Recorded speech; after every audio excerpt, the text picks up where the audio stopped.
Welcome back to tech therapy. मैं हूं Shahzeb Ashraf. I hope you all are doing well. Intro आप लोग दोस्तों वॉच कर चुके हैं। आज का वीडियो काफी इंपॉर्टेंट होने वाला है अगर आप अपने लिए एक 4K video editing PC build करने जा रहे हैं। ये पीसी दोस्तों हमने लास्ट मंथ बिल्ड किया था। नेहरू प्लेस का वीडियो अपलोडेड है, आई बटन पे जाकर के आप लोग चेकआउट कर सकते हैं। कंप्लीट पीसी बिल्ड गाइड का दोस्तों वीडियो है नेहरू प्लेस। अगर आप जाते हैं अपने लिए पीसी बिल्ड कराने के लिए तो आपको क्या क्या स्टेप्स फॉलो करने हैं। सो इस वीडियो के बाद आप उस वीडियो को भी वॉच कर सकते हैं। इस वीडियो के अंदर में स्पेशली दोस्तों इसकी परफॉर्मेंस टेस्ट करने जा रहे हैं। जो हमने पीसी बिल्ड किया है प्रॉपर 4K वीडियो एडिटिंग ये कर सकता है। कॉस्टिंग इसकी अप्रोक्सीमेटली 3.65 लाख रुपीज है और इसे हम कंपेयर भी करेंगे अपनी मैकबुक प्रो के साथ जिसपे हम ऑलरेडी अपना वीडियो एडिट कर रहे हैं पिछले 1-2 सालों से। और जिस मोटिव के साथ हमने पीसी अपग्रेड किया है उसमें हम कितना कामयाब हुए हैं ये भी आपको वीडियो के एंड में पता चल जाएगा। सो इस वीडियो को कर दीजिए लाइक, चैनल को कर लीजिए सब्सक्राइब अगर आप फर्स्ट टाइम टेक थेरेपी पे इस वीडियो को वॉच कर रहे हैं। तो लेट्स गेट स्टार्टेड। कैबिनेट की बात करिए तो ये हमारे पास है दोस्तों NZXT का H9 Flow RGB plus cabinet जो 2025 वाला वेरिएंट है। 2 कलर ऑप्शन इसमें आते हैं, व्हाइट एंड ब्लैक। हमने पूरी थीम को व्हाइट रखा है, आप देख सकते हैं हर एक कंपोनेंट यहाँ पर व्हाइट है,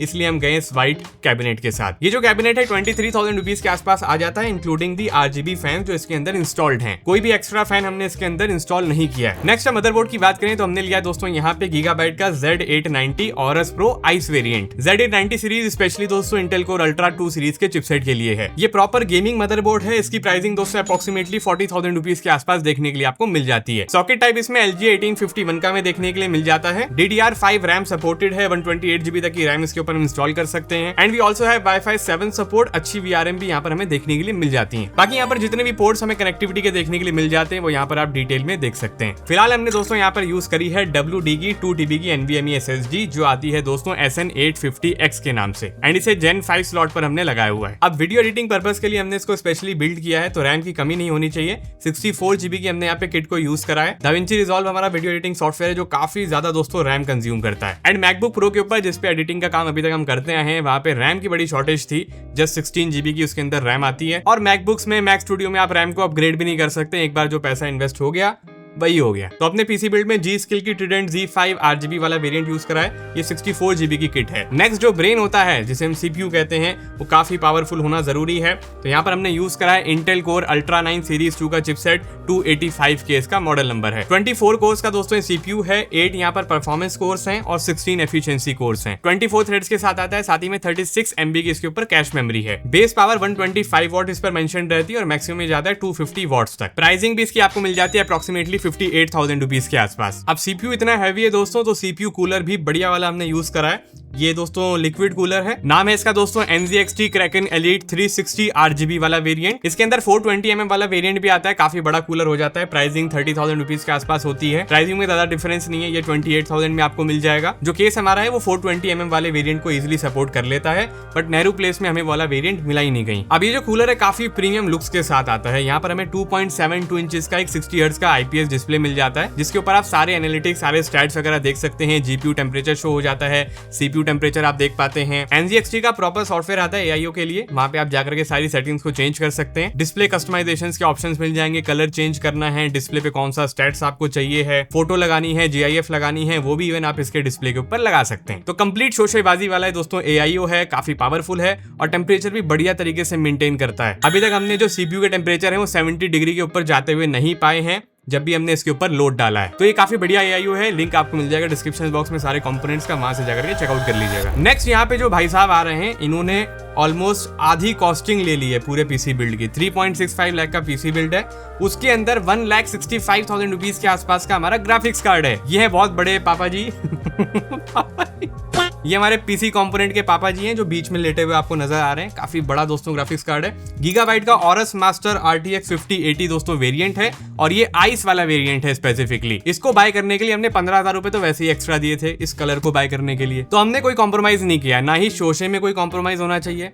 पीसी रखा हुआ दिखे तो उसमें लगे कि कुछ इन्वेस्ट किया गया है। फुल RGB के तड़के होने चाहिए, उसके अंदर डिस्प्ले भी लगा होना चाहिए ग्राफिक्स कार्ड में, उसके अंदर आप सारे स्टैट्स वगैरह देख पाए, मॉन्स्टर कूदता हुआ नजर आना चाहिए। कंबल ओढ़ के कभी कभी एसी चला के सो भी जाता है जब आपका ग्राफिक कार्ड यूज में नहीं होता है। और इसके जो फैंस है दोस्तों उसमें पूरे आपको RGB रिंग वगैरह देखने के लिए मिल जाती है। अभी हमने इसको हॉरिजॉन्टली माउंट किया हुआ है अपने ग्राफिक्स कार्ड को, वर्टिकल माउंट भी आप इसको कर सकते हैं। काफी हैवी कार्ड है तो एक अच्छा माउंट में इन्वेस्ट भी कीजिएगा। और यही बात नहीं खत्म होती, इसके ऊपर भी एक फैन आता है, इसको ठंडा रखने के लिए एक सेपरेट फैन दिया गया है। ये बॉक्स के अंदर इंक्लूडेड होता है। इसे भी आप लगाइएगा जरूर, इससे भी टेम्परेचर बढ़िया तरीके से मेंटेन हो जाते हैं। और सबसे इंपॉर्टेंटली 16 GB की VRAM के साथ ये कार्ड आता है और हाई ग्रेड मटेरियल से इनकी ऑरस मास्टर सीरीज के कार्ड्स को बनाया जाता है। बढ़िया वेपर चेंबर देते हैं, कंपोजिट कॉपर हीट पाइप का यूज करते हैं, इस वजह से भी ऑरस मास्टर के ग्राफिक्स कार्ड्स की प्राइसिंग ज्यादा होती है। इसके बाद बात करते हैं नेक्स्ट पावर सप्लाई के बारे में, जो आपके पूरे सिस्टम को पावर देने का काम करती है। इसमें भी कॉस्ट कटिंग नहीं होनी चाहिए, बढ़िया वाली पावर सप्लाई लीजिए, गोल्ड वाली या फिर प्लेटिनम वाली। प्रॉपर मॉडल की बात करें तो ये है Aurus elite 1000 what platinum power supply and ATX 3.1 वाली दोस्तों ये हमारी पावर सप्लाई है, जो RTX लेटेस्ट सीरीज है 5000 सीरीज की, उसमें बढ़िया तरीके से सपोर्ट हो जाती है। फुली मॉड्यूलर डिजाइन हमें देखने के लिए मिल जाता है और 16 to 17,000 रुपीज हमने इसके ऊपर इन्वेस्ट किए थे। तो हमने यहाँ पे पूरा गीगाबाइट का कॉम्बो बना लिया एक तरीके से, ग्राफिक कार्ड भी, मदरबोर्ड भी और PSU भी। नेक्स्ट अब परफॉर्मेंस टेस्ट की तरफ चलते हैं, जो काफी इंपॉर्टेंट पार्ट रहने वाला है हमारे इस PC बिल्ड के अंदर। पहले बेंचमार्क के नंबर्स एक बार देख लीजिए क्या कुछ निकल के आ रहे हैं इस सिस्टम के ऊपर जो हमने बिल्ड किया है। सबसे पहले गीकबेंच के रिजल्ट्स आप लोग देख सकते हैं, यहाँ पे हमने टेस्टिंग करी है। Single core multi core scores काफी कमाल के निकल के आते हैं, 3000 के सिंगल कोर स्कोर्स हैं और मल्टी कोर भी 20,000 से ज्यादा निकाल के दे रहा है हमारा CPU। इसके बाद जो OpenCL GPU स्कोर रहता है, यहाँ पे तबाही मच गई है, 2,85,000 के आसपास के स्कोर्स निकल के आए हैं हमारे गीगाबाइट ऑरस मास्टर 5080 के ऊपर। कंपैरिजन के लिए मैं आपको बता रहा हूँ, जो हमारी मैकबुक प्रो है M2 Pro चिप वाली 2 साल पुरानी, उसके जो OpenCL स्कोर है वो 30 to 40,000 के आसपास ही आते हैं। तो काफी बड़ा जंप हमें यहाँ पर देखने के लिए मिला OpenCL स्कोर में। Cinebench R23 single core multi core score आपके सामने है। सिंगल कोर तो 2200 के आसपास है, मल्टी कोर में काफी बढ़िया परफॉर्मेंस है, 40,000 के आसपास के स्कोर्स निकल के आ रहे हैं। Puget सिस्टम का दोस्तों जो अभी करंटली बेंचमार्क सिस्टम चल रहा है, उसमें हमें कुछ इश्यूज देखने के लिए मिल रहे हैं, प्रॉपर्ली टेस्टिंग हो नहीं पा रही है। DaVinci Resolve में भी प्रॉब्लम है, जो लेटेस्ट वर्जन है DaVinci Resolve Studio 20 वाला, वो Puget सिस्टम पे वर्क ही नहीं कर रहा था दोस्तों, इसलिए हम उसका स्कोर यहाँ पर नहीं निकाल पाए ट्विटर पे। लेकिन उसके रिजल्ट्स मैं डाल दूंगा जैसे ही अपडेट आता है और वो सही से काम करने लगता है, तो ट्विटर पे फॉलो कर लीजिए,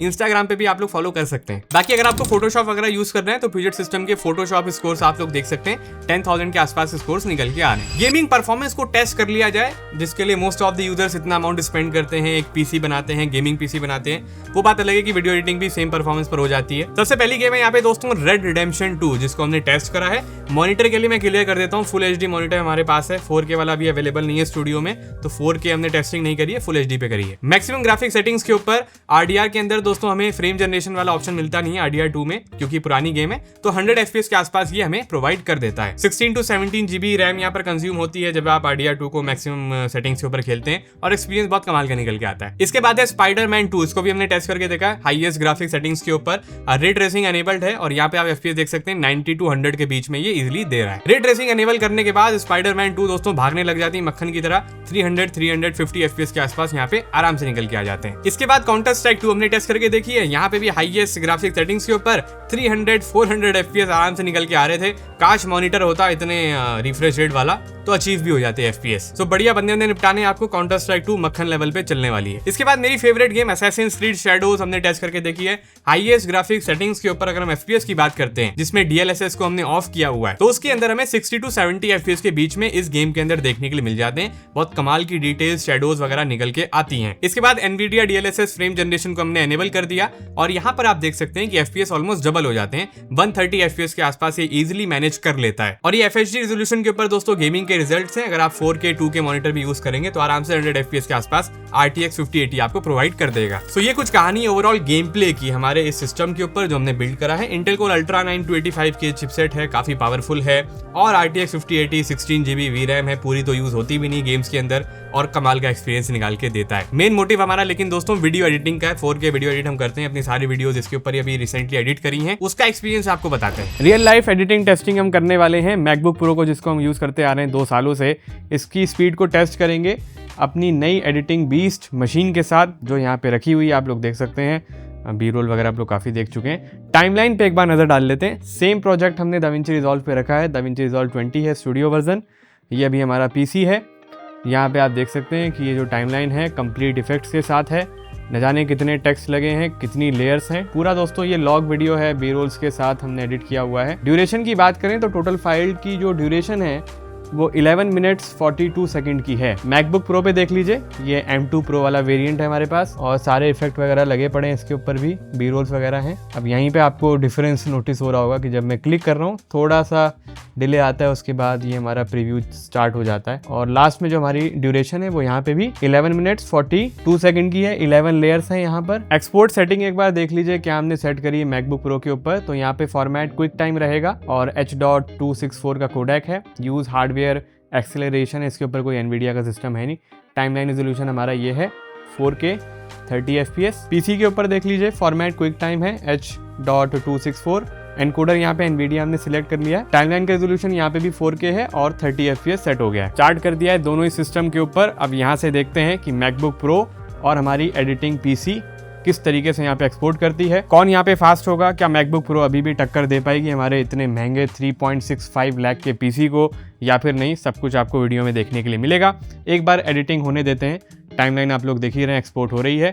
यहाँ पे भी 2% हो गया है और मैकबुक प्रो पे भी अभी 2% हो चुका है। 19 मिनट्स यहाँ पे दिखा रहा है, बाकी वो डिपेंड करता है इफेक्ट के ऊपर। यहाँ पे भी 19 मिनट्स अभी दिखा रहा है दोस्तों, 19 to 20 मिनट्स लगने वाले हैं। तो अभी लाइव आप यहाँ पे एक्सपोर्टिंग देख रहे हैं। मैकबुक प्रो कहीं से पीछे नहीं है। M2 प्रो चिप होने के बाद भी, 16 GB की रैम होने के बाद भी काफी पावरफुल है। 54% 55% एक्सपोर्ट हो चुका है मैकबुक के ऊपर भी। वहीं अगर हम पीसी की बात करें तो यहाँ पे भी देखिए 75-76% हो चुका है हमारे पीसी पे एक्सपोर्ट और मैकबुक भी 60% के आसपास पहुंच चुकी है।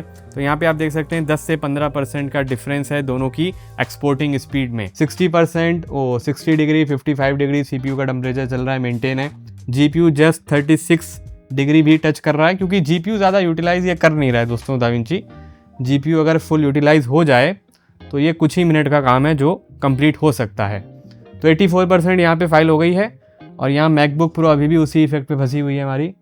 61% यहाँ पर हो गया एक्सपोर्ट। तो इसने थोड़ी सी स्पीड बढ़ा ली है हमारे पीसी ने। यहाँ पर पहले 10 से 15% का गैप चल रहा था, अभी ये गैप बढ़ गया है दोनों के बीच में। 20% से भी ज़्यादा निकल चुका है गैप और ये लगभग कंप्लीट कर ही देगा 2 से 3 मिनट में।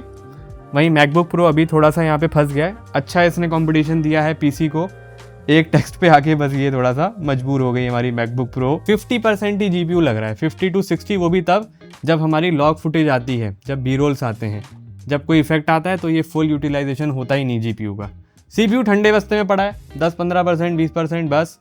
और मेमोरी देखिए कितनी चुस रही है, 60% 61% मेमोरी लग रही है पीसी के ऊपर। परफॉर्मेंस में आप देख सकते हैं कि मेमोरी हमारी 40 GB के आसपास लग गई है 64 GB में से।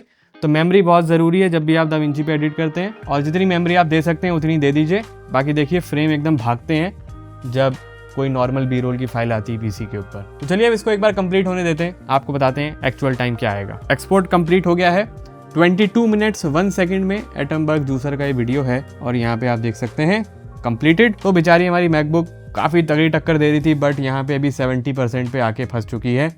71%।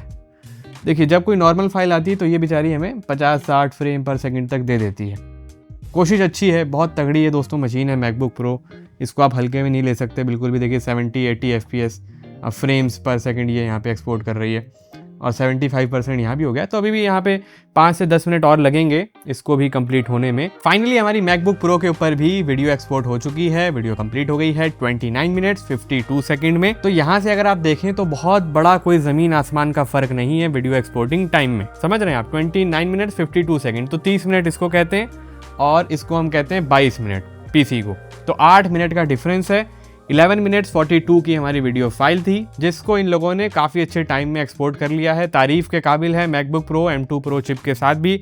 जस्ट 16 GB की रैम है इसके अंदर बट फिर भी इसने बहुत ताकत लगा के एक्सपोर्ट कर दिया है। टाइमलाइन की स्मूथनेस और बाकी चीज़ों पे जाएंगे तो उसमें ज़मीन आसमान का फ़र्क है। ये प्रोजेक्ट कंप्लीट एडिट हुआ है पीसी के ऊपर, जो हमने आपको इस वीडियो में दिखाने के लिए मैकबुक प्रो के ऊपर इंपोर्ट किया है। ये मैकबुक प्रो पे एडिट नहीं हुई है वीडियो, क्योंकि एडिट करने लायक इसके अंदर कॉन्फ़िगरेशन ही नहीं है कि हम इसके ऊपर इतना हैवी वीडियो एडिट कर पाएं। तो मेरा दोस्तों आप लोगों के लिए ये ओपिनियन है कि अगर आपका बजट दोस्तों 1 to 2 लाख रुपीस के बीच में ही है, इससे ज्यादा आप इन्वेस्ट नहीं करना चाह रहे हैं और फर्स्ट टाइम अपने लिए 4K वीडियो एडिटिंग सेटअप बनाने के बारे में सोच रहे हैं, तो उस केस में खाली आप मैकबुक प्रो के साथ जा सकते हैं। उसमें आपको 13 इंचेस वाली मैकबुक प्रो मिल जाएगी लेटेस्ट चिप के साथ और अच्छा वीडियो एडिटिंग आपको वहां पर मिल जाएगा एक्सपीरियंस। और अब तो मैकबुक्स में 24 GB की हमें रैम भी मिल जाती है। बट यहाँ पर दोस्तों बट काफी बड़ा होना चाहिए, हल्का बोला मैंने। बजट अगर आपका है 2 लाख रुपीज से ज्यादा का, 3 लाख रुपीज तक आराम से जाने का सोचा है, मल्टीपल लॉग फाइल्स एडिट करनी है, टाइमलाइन पे काफी सारी लेयर्स पे काम होने वाला है, जिसमें रैम की भी रिक्वायरमेंट काफी ज्यादा है और जीपीयू मेमोरी भी लगने वाली है, और फिर आपको फ्यूचर में स्टोरेज भी एक्सपेंड करनी है, 1 TB 2 TB से कुछ होने वाला है नहीं, तो उस केस में मैक स्टूडियो या फिर मैकबुक प्रो एकदम फेल हो जाते हैं, क्योंकि आपसे लाख रुपए पहले तो ले लेते हैं, लिमिटेड स्टोरेज मिलती है, लिमिटेड रैम मिलती है, फ्यूचर अपग्रेडेबिलिटी के सारे रास्ते आपके लिए बंद हो जाते हैं। ये सबसे मेन रीजन होता है वीडियो एडिटर्स के लिए कि वो मैकबुक पे या फिर मैक स्टूडियो पे जाने से खुद को रोक लेते हैं, और हम भी इसी वजह से रुक गए। ये मैकबुक प्रो को दोस्तों easily most of the situations में पीछे करता है, आपने वीडियो में देख ही लिया है। जस्ट जो फ्यूजन वाला पार्ट है दाविंची रिजॉल्व के अंदर, वो भी विंडोज में बहुत बढ़िया तरीके से ऑप्टिमाइज नहीं है, वहां पे जीपीयू प्रॉपर्ली यूज होता नहीं है, जिसकी वजह से मैकबुक की परफॉर्मेंस और इसकी परफॉर्मेंस फ्यूजन पेज के ऊपर काफी सिमिलर हो जाती है फ्यूजन इफेक्ट्स के बाद। लेकिन जब आप नॉर्मल फाइल पे देखते हैं तो वीडियो रेंडरिंग में वहां पर इसकी स्पीड का दोस्तों कोई तोड़ नहीं है। RTX 5080 काफी पावरफुल है, 150 फ्रेम से 200 फ्रेम्स तक ये इजीली फेंक देता है वीडियो के अंदर, और मैकबुक हमारी 40 to 50 फ्रेम्स ही रेंडर कर पाती है पर सेकंड। तो ये काफी बड़ा डिफरेंस आ जाता है यहाँ पे proper 4K video editing PC and एक मैकबुक या फिर मैक स्टूडियो के बीच में। और दोस्तों गेमिंग तो भूल ही गए, गेमिंग तो इसकी एक सबसे बड़ी एडवांटेज है, प्रॉपर गेमिंग पीसी बिल्ड है ये, एडिटिंग बीस्ट तो है ही है, गेमिंग बीस्ट भी है। कोई भी गेम खेलनी है 4K पे 2K पे आराम से खेलिएगा, इतना पैसा लगाया तो proper side by side video editing gaming सब कुछ चलेगा। मैक ये भी आपको नहीं देता, गेमिंग तो भूल ही जाइए, गेमिंग का जी नहीं है उसके अंदर। आप इन दोनों ऑप्शंस में से किसके साथ जाना ज्यादा प्रेफर करेंगे? मैक स्टूडियो में इन्वेस्ट करेंगे, मैकबुक में इन्वेस्ट करेंगे, या फिर हमारी तरह पीसी बिल्ड कर लेंगे? वीडियो आपको दोस्तों पसंद आई हो तो जरूर लाइक कीजिएगा, शेयर कीजिएगा अपने फ्रेंड्स में। जो लोग भी कंफ्यूज हैं कि 4K पीसी बिल्ड करें या फिर एक मैकबुक मैक स्टूडियो में इन्वेस्ट करें, क्या बेहतर रहेगा, सब कुछ हमने आपको डिटेल में बताया और अपना कंप्लीट एक्सपीरियंस भी इस पीसी के रिलेटेड शेयर कर दिया है। फिर भी कुछ पूछना हो तो कमेंट सेक्शन आपके लिए खुला है, वहां पे कमेंट करके आप लोग पूछ सकते हैं। मिलते हैं आपसे दोस्तों एक और एक्साइटिंग टेक्नोलॉजी की वीडियो में। अपना बहुत ख्याल रखिएगा, बने रहिएगा हमारे साथ इसी तरह। Have a nice day.